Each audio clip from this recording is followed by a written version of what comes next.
It's a family trade, so my father was here before me. Started as pharmacist in charge in 1981 here at Gibson's Pharmacy, and so I've known this place my whole life, been in and out of here my whole life, don't know anything else.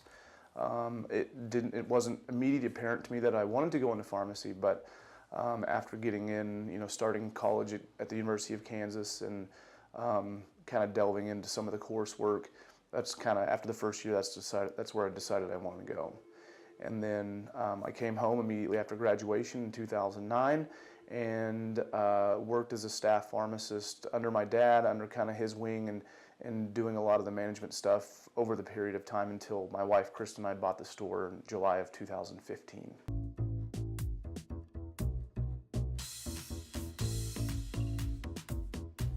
In Western Kansas, we do have issues with access to care.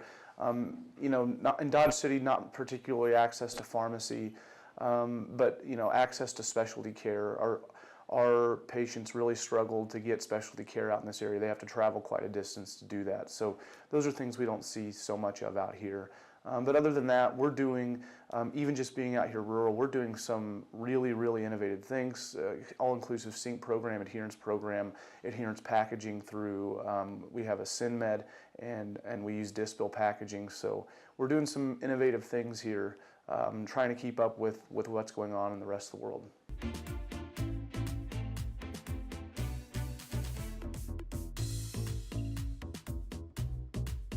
I'd tell them to keep an open mind and to pay attention.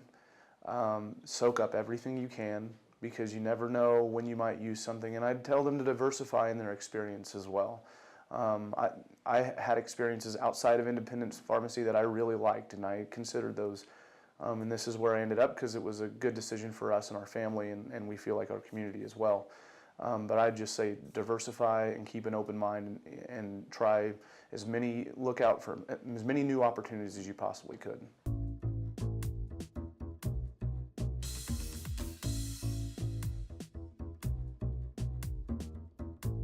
I think you're going to hear it from most independent pharmacy owners that our biggest challenge is fighting third parties, so it's fighting PBM.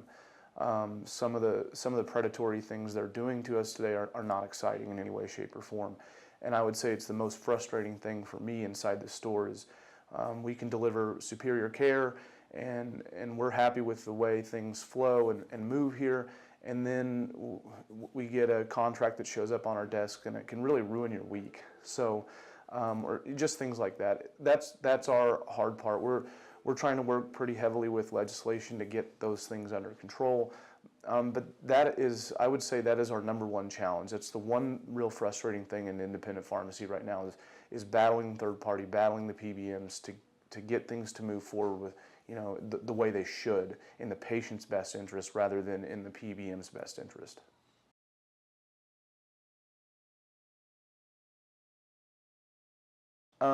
I'm extremely excited about what they're doing in the legislative processes, with talking to Aaron and being involved with that process a little bit. I'm really excited on how they're starting to push a little harder. There's been some nice things that have happened recently in Arkansas, and I think there's a push here to have some of those things happen in Kansas as well. I would say also bringing they're pretty effective at bringing together independent pharmacies and getting them on the same board with getting up for legislative days and stuff like that. I also think it's important that not just independent pharmacy or hospital pharmacists get together, but we all collaborate for, again, what's better for our patients and what's better for the practice.